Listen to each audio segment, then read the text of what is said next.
পাড়ার মেয়ের কাছে আবার কেউ সাজে নাকি? পাড়ার বউয়ের কাছে আবার কেউ সাজে নাকি? আচ্ছা, তোমরাও কি এরকম ফেস করেছো কখনো? তো আজকে সেই বিষয়ে একটু গল্প করব তোমাদের আচ্ছা, সাথে। তোমার ছেলের চলো তার অন্নপ্রাশন আগে শুনে নিই কেমন আমার এই সাজবে ক্লায়েন্ট বলো। আজকে কিরকম সিম্পল সাজবে। সাজাবে, ভ্রুটা সুন্দর করে আঁকবে আর চুলটা সুন্দর করে বেঁধে দেবে, ব্যাস। আর কিছু না তো? আর তো তোমার মতন যেটা ভালো লাগবে সেটা করে দেবে। ঠিক আছে, চলো। তো তোমরা শুনতেই পেলে উনি কীরকম সাজতে চান। তো ওনাকে সাজাতে সাজাতেই তোমাদের সঙ্গে আজকে সেই গল্পটা শেয়ার করি।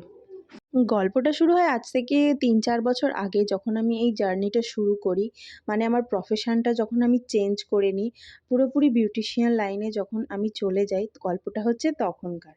সংস্কৃতে মাস্টার্স করার পর যখন একেবারেই দিশাহীন, কি করব না করব কিছুই বুঝে উঠতে পারছি না, তখন আমার মনটা পড়ে যায় এই দিকে। আমি সম্পূর্ণ এই দিকে এতটাই মনোনিবেশ করে ফেলি যে আমি লক্ষ্যই করে নিই যে এটাই হবে আমার প্রফেশন।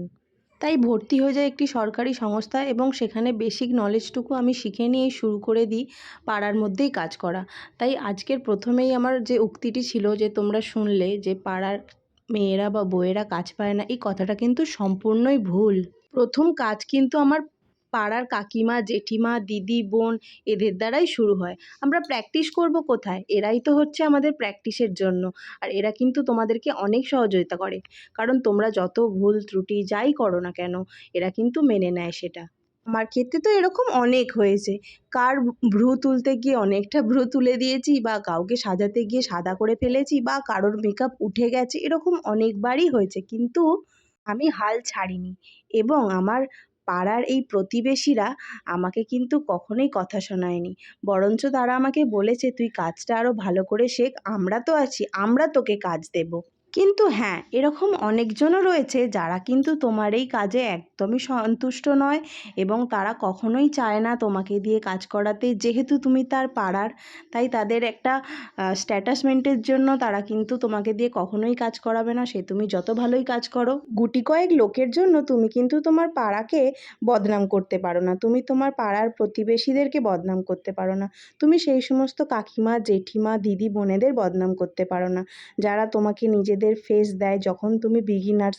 তাদের ওপর তুমি অ্যাপ্লাই করো, প্র্যাকটিস করো, যাই করো, তোমার ভুল ত্রুটি কিন্তু তারা মার্জনা করে দেয়। আর এই ভিডিওর মাধ্যমে আমি আমার সমস্ত পাড়ার প্রতিবেশীদেরকে, যারা আমাকে এই প্রফেশনে সাথ দিয়েছো, তাদের সকলকে ধন্যবাদ জানাই এবং তাদেরকেও জানাই যারা আমাকে পছন্দ করো না, আমার সাজানোকে পছন্দ করো না, আমার কাজকে পছন্দ করো না। কারণ তোমরা পছন্দ করো না বলেই কিন্তু আমার জেদটা আরও বেশি হয়েছে যে আমি আরও ভালো ভালো কাজ করব। তাই তোমাদেরকেও জানাই অসংখ্য ধন্যবাদ। আর আজকে এই পাড়া প্রতিবেশী নিয়ে কেন ভিডিওটা বানালাম জানো? আজকে একদম আমার পাড়াতেই, মানে আমার শ্বশুরবাড়ির পাড়াতেই আমি একটা কাজ পেয়েছিলাম, রাইস সেরিমনির কাজ। তো এই দিদি আমাকে অনেক দিন আগেই বুক করে নিয়েছিল এবং আমাকে বলেছিল, তোমার সাজানো আমি দেখেছি, আমার খুব পছন্দ, তোমার কাজ আমার খুব ভালো লাগে, আমি তোমার কাছেই সাজবো। তো দেখো, গল্প করতে করতে মেকআপ আমার অলমোস্ট ডান। আমি এখানে হাইলাইটিং করে নিচ্ছি। আর হাইলাইট করার পরেই আমি জানতে পারি যে এখানে আরও কয়েকজনের মেকওভার, হেয়ারস্টাইল হবে। তো আমি সেটার জন্য প্রস্তুত ছিলাম না, তাও আমি চেষ্টা করেছিলাম যতটা করা যায়। দেখো, খুব সুন্দর হয়েছে। প্রথম থেকে একবারও আয়না দেখতে দিইনি, আর ওই ঘরে আয়নাও ছিল না। তো সর্বশেষে একবার আয়নাটা দিয়েছিলাম দেখার জন্য যে কীরকম লাগছে। তো দিদি দেখে এই রিয়াকশান দিয়েছিল, যেটা আমার খুব ভালো লেগেছে। আর তারপরেই আমি চলে গিয়েছিলাম হেয়ারস্টাইলে। হেয়ারস্টাইল করার পরে আমি শাড়িটা পরিয়ে নিয়েছিলাম, আর শাড়িটা পরিয়ে দিদিকে গয়না পরিয়ে দিচ্ছিলাম। তো চলো, গয়না পরানোর পর দিদির ফাইনাল লুকটা তোমাদের সঙ্গে শেয়ার করছি। কেমন লাগলো তোমরা কিন্তু এই অবশ্যই হচ্ছে জানাবে। তোমার ফাইনাল লুক। বলো কেমন লেগেছে আজকে? খুব সুন্দর লেগেছে। আর কিছু? আমি খুব খুশি। বাবা হেসেই গেল। ঠিক আছে, আস্তে আস্তে একটু এই সাইডটা ঘুরে যাও। আবার এই দিকটা ঘোরো। এরপর সেকেন্ড লুকের জন্য আমি রেডি। এটা ছিল আমার ওই ক্লায়েন্টের দিদি। আর ওই দিদির আজকে ছিল পার্টি মেকআপ, একটা এইচডি।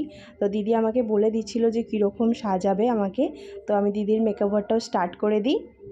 এই দেখো এইচডি মেকওভার ফাইনালি ডান। মেকআপ আমার কমপ্লিট হয়ে গেছে। এরপর পরাবো শাড়ি আর তারপর হবে হেয়ারস্টাইল, সেটাও তোমাদের সঙ্গে শেয়ার করছি। এই হলো আমার সেকেন্ড ক্লায়েন্টের অল ওভার ফাইনাল লুক। এটা তোমাদের সঙ্গে শেয়ার করছি, অবশ্যই জানাবে কিন্তু কেমন হয়েছে। ভালো লেগেছে তোমার সেজে? খুব সুন্দর সাজিয়েছো। ঠিক আছে, থ্যাংক ইউ। আর তারপরেই চলছিল খুব তাড়াহুড়ো, এখানে পুরো লাইন পড়ে গেছে একের পর এক। এখানে একটা হেয়ারস্টাইল আমি ডান করলাম, ওখানে কিংজল একটা হেয়ারস্টাইল করছে, তারপরেই একটা ছিল মেকওভার। এই যে এই রিলসটা তোমরা আগেই দেখেছো, এই পুচকেটার আমি মেকওভার করে দিয়েছিলাম। তো ওরও খুব পছন্দ হয়েছিল মেকওভারটা এবং ওকে সাজাতে পেরে আমি ভীষণ হ্যাপি ছিলাম। এবং ওর মুখের ওই হাসিটা দেখে আমার এতটাই ভালো লেগেছে, আমার মনে হচ্ছে যে আমার একজন স্পেশাল ক্লায়েন্ট যাকে আমি এই জীবনে প্রথমবার সাজালাম। তো একেবারে বাড়ি ফেরার পথে এখানে চলছে আর লাস্ট নম্বর কাজ। আর তারপরে এই দেখো আজকে যার জন্যই এত বড় অনুষ্ঠান, সেই পুচকাকে তোমরা দেখলে। এরপর চলছে এখানে মেকওভার, আর এখানে একজন দিদি হচ্ছে মেকওভার, একজন দিদি দাঁড়িয়ে আছে কখন তার মেকওভারটা হবে। তো আজকের ভিডিওটা এই পর্যন্তই, দেখা হচ্ছে নেক্সট ভিডিওতে।